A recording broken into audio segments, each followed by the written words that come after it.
Hello, welcome back. I'm Ron Mullet. This is the last in my series of videos. I built this china cabinet. In this video, I'm going to build the doors, I'm going to assemble the top with the top on, I'm going to make the shelves, and I'll show you how I make these mullions. I have half-lap joints and they're mortised into the rails and the stiles. I'm also going to show you how I've refined these 3/4 inch thick shelves down to a 1/2 inch appearance, and it makes it look just a little more refined. Also, I made some mistakes in this, and I'll show you how I repaired those mistakes. One last thing, I'll show you how a very sharp chisel can make you go find that first aid kit. So let's get started. The first thing I have to do is cut the rabbets in the back of the rails and stiles for the doors for the glass to fit in. I can't run the rabbets all the way through the stiles, so I have to cut the corners made by the router bit to match the rails. I've slowed this down, but this chisel hit my thumb in the blink of an eye, so please be careful with your sharp tools.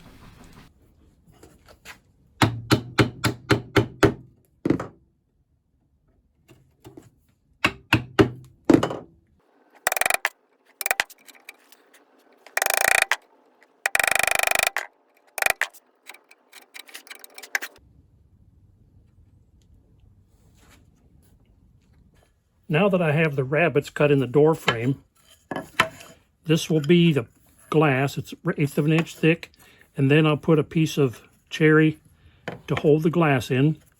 But I need to find a way to attach the mullions, which will be 1/4 of an inch square. The way I'm going to do that is I'm going to use my mortising machine to cut a square hole so that these will just go right down in there and be solid.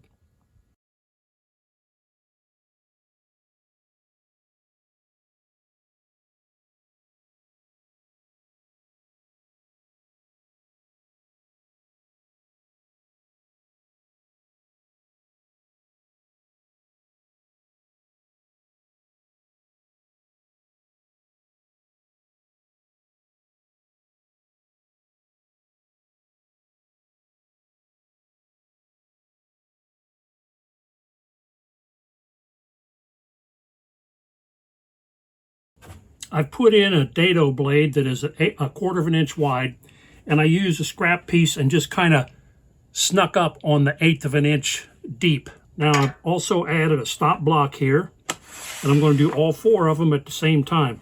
I'm also going to hold this down so that they're all the same depth.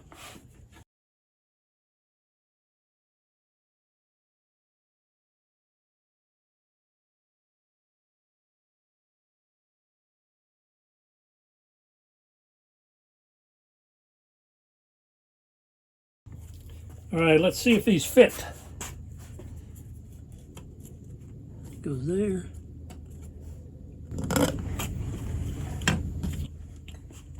Yeah, I like that. Now it's time to fit the doors. I put some little pieces of plywood here to back the doors so they don't fall in when I'm adjusting them. So I got real lucky when I built the doors, and they fit perfectly in here without any trimming. So I'm real happy about that. So what I need to do now is I need to mount the hinges, and then after I get the hinges mounted, I have to plane all of the ends to make them fit and give me the right amount of gap. I'll use playing cards again to figure out how much gap I've got in the doors. So that's what we're going to do now. What I'm using is a scrap piece to get everything set up. So what I do is I take the hinges, turn them like this so they're put the barrel against there, and that'll set the depth. Then I take a marking knife, make some lines.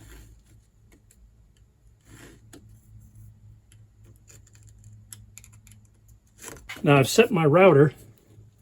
It's a 1/4 inch bit, and I've set it to half the width of the barrel.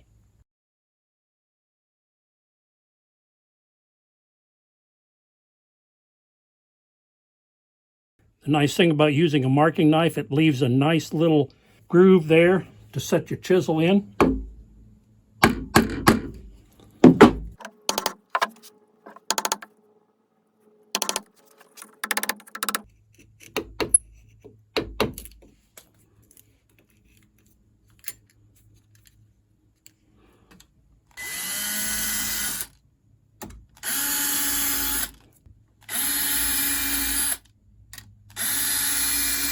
I use beeswax to put on the screws.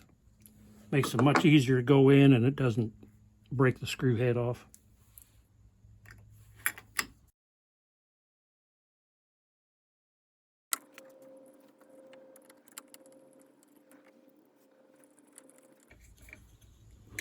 Okay, comes a big test. Oh yeah, closes fine. Looks like I got the depth just right. That's how it looks on the outside. Looks good to me. So I made a mistake when I cut the recess for the hinges on the cabinet posts. I forgot to allow for this 1/8 inch offset right here on the front of the case. I already had the holes drilled, and so I have to move the hinge back 1/8 of an inch. Well, as you can see, that's going to cover up about half of the hole. So that won't work. So what I'm going to do is I'm going to drill out these holes 1/8 of an inch and put 1/8 inch dowel down in there so it'll all be solid wood again.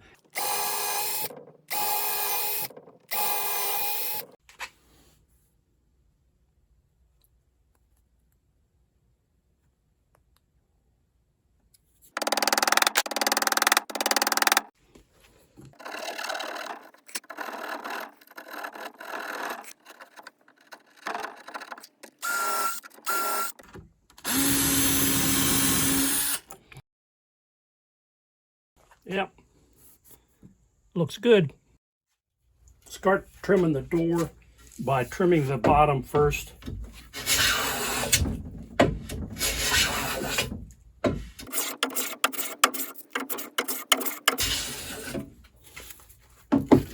You never want to go off the end of the end grain like that because it'll just chip that right out. So what I do is go that far, turn it around, and come back the other direction.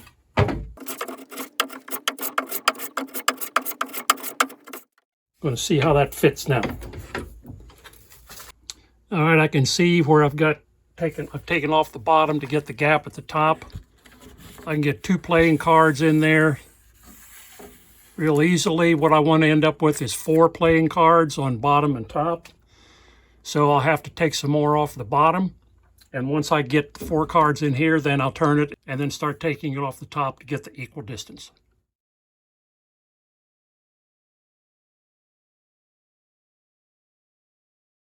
Next, I need to build the shelves. I'm using 3/4 inch cherry plywood.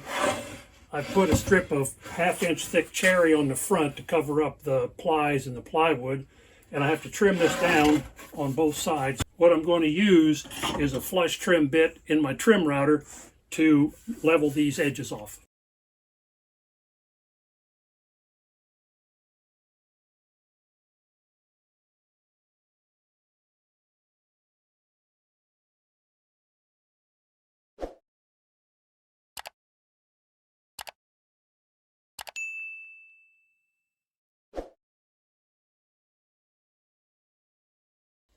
I'm sure you noticed that something went terribly wrong when I was doing that.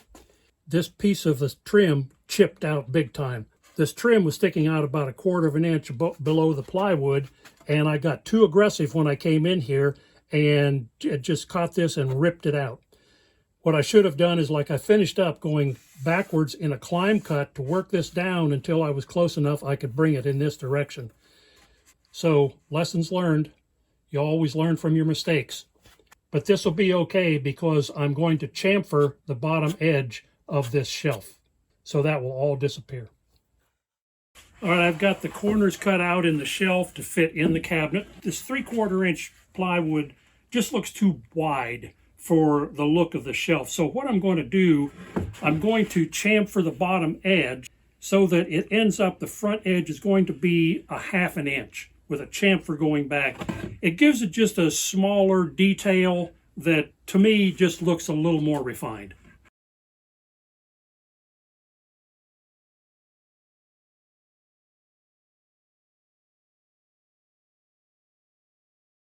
I finished the shelves. They turned out great. I'm really satisfied with them.